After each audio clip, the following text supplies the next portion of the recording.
The light at the end of the road, the sound of morning falling. The sharp clang of metal striking tile cut through the air. A pancake plate had shattered, butter melting into syrup that spread across the floor like a ribbon of sweet red. The whole cafe froze. In the middle of the room sat a young woman in a wheelchair, her trembling hands hovering over the mess. At a nearby table, 3 young men burst into laughter. "Look, the wheelchair princess just dropped her crown," one of them sneered. Emily said nothing. She bent down to pick up the broken pieces, but the pancake clung stubbornly to the floor, as if mocking her. Morning sunlight streamed through the window, glinting off her brown hair and the tears threatening to spill. No one spoke. The cafe owner, Mr. Harris, set down his coffee cup, his wrinkled hands pausing midair. He had once been a sailor, had seen cruelty and storms, but something in that girl's frightened eyes made his chest tighten. Emily forced herself to breathe. "No, I won't cry." Since the accident that took her legs and her dream of dancing, she had promised never to show weakness again. But that morning, beneath the cold laughter and the cruel sunlight, that promise began to crack. Outside, from the far end of the road, came the low rumble of engines, deep, rhythmic, like thunder rolling closer. No one knew it yet, but in just a few minutes, that awful morning would change color, not by comfort or apology, but by the sound of steel, wind, and something fierce yet kind approaching.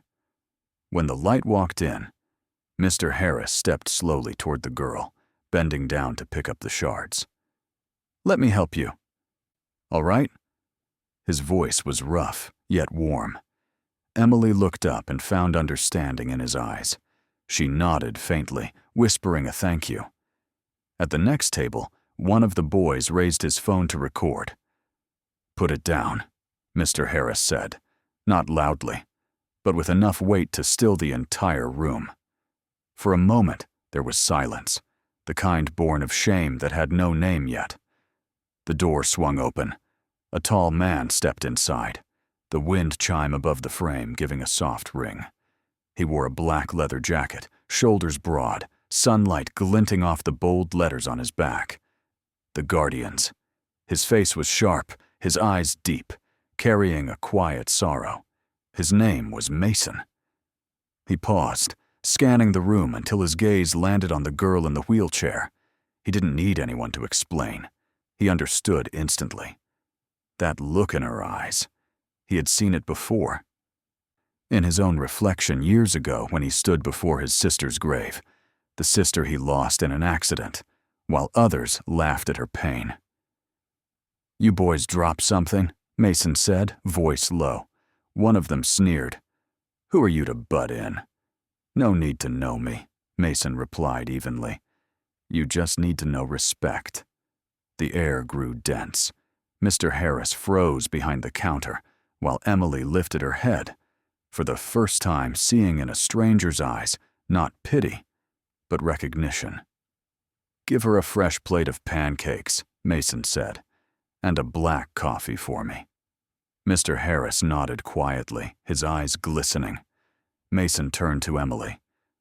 "Don't be afraid. The world still has people who stand on your side." Outside, sunlight tilted through the window, glinting off the letters, "The Guardians," shining like a promise. When thunder became a promise. When the fresh pancake was placed before her, Mason sat across from Emily. "Try it," he said. "It's good." She shook her head lightly. I can't swallow anything." "Then let me taste it first. If it's poisoned, I'll die for you." He cut a small piece, chewed slowly, then smiled. "See? Life's not so bad, at least when the syrup's still warm." A soft laugh broke out from a corner of the cafe, and the air seemed to breathe again. Mason turned toward the 3 young men. "Now clean it up," he said calmly. "With your hands, not your phones." One of them shot up from his chair. "Who do you think you are?" Mason looked straight at him. I'm a man who once lost his little sister to people like you. And today, I'm not letting that story repeat. The boy froze. Mason's voice softened, but stayed firm. People only become cowards when fear drives them to hurt others. What are you afraid of? The boy lowered his head. I don't know. That's the saddest answer, Mason said quietly, handing them a rag and a small broom. No one dared to argue. They knelt down, picking up each shard, syrup sticking to their fingers, eyes glistening. Mr. Harris watched, the tightness in his chest finally easing. Emily, too, stayed silent, not in contempt, but as if witnessing the fragile beginning of something good. Thank you, she whispered. Don't thank me, Mason replied. Thank yourself for staying. Then he slipped off his leather jacket and placed it gently over her shoulders. When I first wore it, it felt heavy too, he said. Not because of the leather, but because of the promise stitched on the back. If you've seen it, don't turn away. The cafe fell silent. Then a single clap echoed. Mr. Harris's. Another followed, and another. Soon, the whole cafe was applauding. Soft, warm, like a hearth coming back to life. I don't know your name, Mr. Harris said, voice trembling but bright. But from now on, don't ask why the world is cruel. Ask how kind you can be today. Emily smiled through her tears. My name is Emily. Mason nodded. A beautiful name, he said. One worth remembering.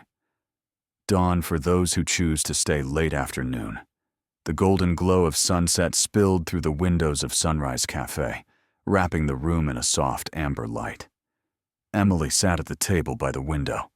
The very spot Mason had said offered the best view of the sunrise. The leather jacket of the Guardian still rested on her shoulders. Beside her lay the cream-colored helmet painted with a rising sun and the words, "If you can't stand, we roll together." She opened her notebook and wrote her first line in months. If anyone asks what made me believe in people again, I'll say, it was the sound of a doorbell jingling on what felt like the darkest morning of my life. She smiled softly. Outside, the faint rumble of motorcycles drifted from afar, low, steady, warm, like the heartbeat of someone still watching over her. The sun will rise again, she thought, and somewhere out there, someone else might be waiting for a guardian of their own. It's your turn. If you had been in that cafe that morning, would you have stayed silent or stood up for a girl who was hurting? If you were Mason, would you have had the courage to say, no one has the right to tear another person down? Or would you have turned away, leaving someone to face the cold world alone? And if you were Emily, after everything, would you be willing to forgive, to lighten your heart, and let faith return? Share your thoughts. Who would you be in this story? The bystander, the one who stood up, or the one who was saved? Do you believe kindness can truly change people? And if one day you witness injustice right before your eyes, will you have the courage not to turn away? Thank you for staying until the end. If this story made you believe that kindness still exists, like, share, and subscribe to help every sunrise shine brighter in the hearts of those who dare to stay.